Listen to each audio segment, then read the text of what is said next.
បងប្អូនធ្លាប់ជួបទេមនុស្សម្នាក់ដែលទោះបីជាស្ថិតនៅក្នុងកលៈទេសៈលំបាកខ្លាំងប៉ុណ្ណាក៏ដោយក៏គាត់មិនងាយឬក៏មិនដែលសូមជំនួយពីអ្នកដទៃឬក៏អ្នកនៅក្បែរខ្លួនរបស់គាត់សោះនេះមិនមែនបានន័យថាគាត់គឺជាមនុស្សដែលមានអំណួតឬក៏មនុស្សដែលរងមមគ្រប់ពេលទេប៉ុន្តែហេតុផលអាចមានដូចខាងក្រោមនេះ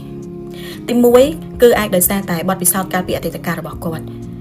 មនុស្សគ្រប់គ្នានៅពេលដែលលំបាកសុទ្ធតែចង់ឲ្យមានអ្នកមកជួយគាត់ទេប៉ុន្តែអាចថាដោយសារតែបទពិសោធន៍កន្លងមកនៅពេលដែលគាត់សូមឲ្យគេជួយគាត់ត្រូវបានគេបដិសេធឬមិនអើពើឬក៏ពេលខ្លះបោះពាក្យសម្ដីមកធ្វើឲ្យប៉ះទង្គិចផ្លូវចិត្តរបស់គាត់ច្រើនដងពេកទើបបង្រៀនឲ្យខួរក្បាលរបស់គាត់ចងចាំថា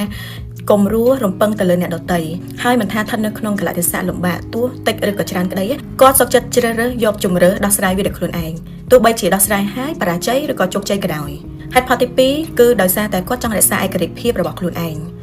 មនុស្សមួយចំនួនគាត់គិតថាការដែលអាចដោះស្រាយបញ្ហាក្នុងជីវិតដោយខ្លួនឯងគឺបង្ហាញពីសមត្ថភាពនៃការគ្រប់គ្រងដំណើរជីវិតរបស់គាត់បានពេញលេញហើយការដែលគាត់ហាមកទៅសុំជំនួយពីអ្នកដទៃ